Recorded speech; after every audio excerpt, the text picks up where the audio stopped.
All right, guys, so, well, this is probably going to come out before the latest pickle one comes out. I'm in the process of doing cinnamon pickles, and I have a few leftover cucumbers. I'm going to make,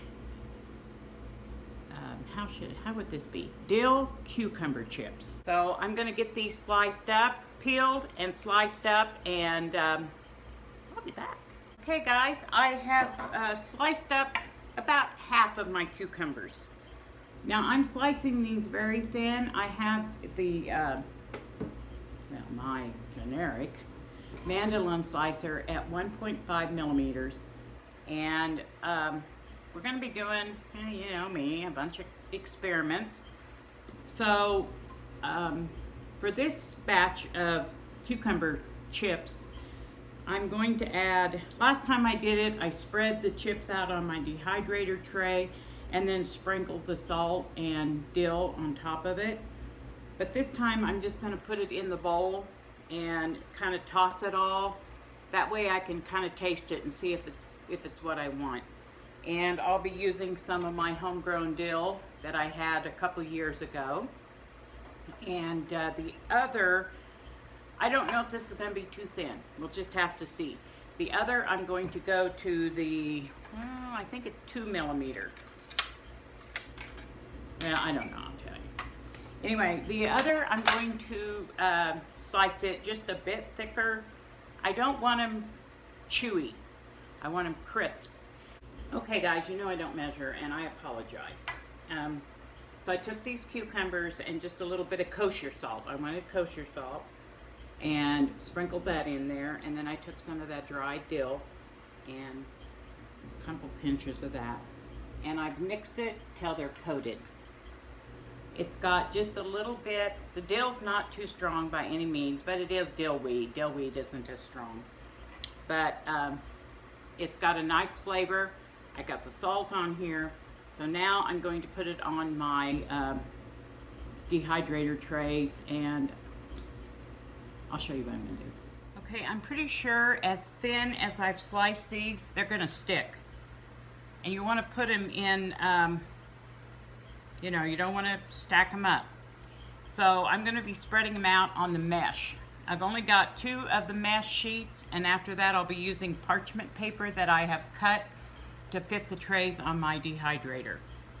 So I'll get them all put on there, and I'll come back and show you what we got. Okay, guys, of the 1.5 millimeter thick, I've got a dehydrator full. 1, 2, 3, 4, 5 trays, and I have another dehydrator, so I'm going to go down and get it. I ended up using my, what they call the fruit roll-up trays instead of parchment paper because I'm cheap and lazy. All right, I'm going to get this going. All right, guys, I've had the cucumber chips on the dehydrators. Well, did this pass or fail? A little bit of both. I think this tray was sliced at 2.5 millimeters. On my mandolin slicer, this tray was sliced at 1.5. I think I did it too thin. Well, I don't think, I know. So what I'm going to do, so I have less mess, is I'm going to turn them over. This is why I did it this way. Usually you can just peel back these fruit roll-up trays and your product will come off.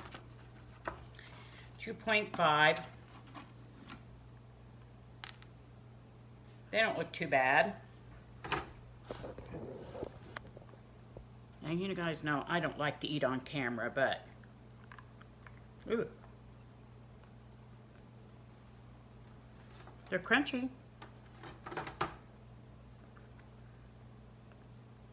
You know, at first I was like, but they're not bad. They're not bad. They, you know, of course they taste like, yeah, you're crooked. Dill, because I put dill on them, but kind of remind me of potato chips. They're about as salty as potato chips, and they're not fried. The 2.5, they're about this thin. They're not too bad. So the ones that I can get off as chips, I'm going to leave as chips, and the ones that come off in pieces, I'm going to grind them up into a powder. I'll show you that when I get there. I'm going to grind them up into a powder, and I'll make that you can mix with sour cream and make a chip dip. It's actually pretty good. I thought I'd show you how I'm getting these chips off these fruit roll-up trays and meshes. So far, now this is out of the 2.5 millimeter. That's the only broken up ones that I got. These are the whole ones. I did have a full tray that I just couldn't get off, so I'm going to have to soak them off. I think it's the type of tray that it is. Of course, you never want to oil your trays. Frankie had to go say hi to Daddy and our son. Anyway, remember, you don't oil your trays. I mean, oil can go rancid. So, they're coming off fairly easy. I just turn them over and kind of slide them off, and they're popping off pretty easy. So, let me show you one of the ones that's not coming off easily. The one's made of this. Now, I have another that's made more of this type of plastic, and they're popping right off. But these, I'm having a terrible time getting them off, and I'm going to tell you the truth, I'm not going to spend a lot of time trying to scrape these off. If they don't want to come off, well, they can just stay right on there, and I'll soak them off. Surprise! I changed my mind again. I've decided I'm going to just make it all into a powder for a dip mix. This is all I got of the broken up ones, and just this little bitty, like it's an old pickle jar or something, is only half full. So I'm going to grind it up, make it a powder, and store it, and I'll have it for a dip. And it really is a very good dip. So for those of you that haven't seen how I make my powders, let's do that right now.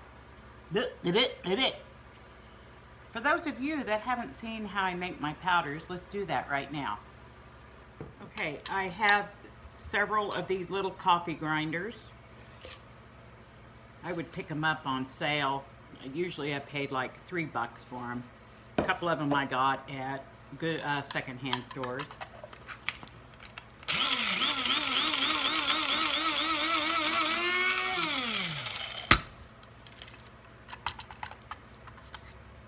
And I'm just going to keep grinding away until I make a powder. Okay, this is that.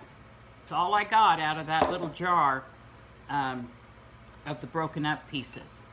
Now, if I was going to make this for rehydrating purposes, like I'm going to do one for my tomato powder, I would run it through a sifter, but I'm not. This is going to go in a dip, so I don't care if it's got bigger pieces or not. And I just use old baby food jars. Okay, I just take my powder and put a little funnel in a baby food jar.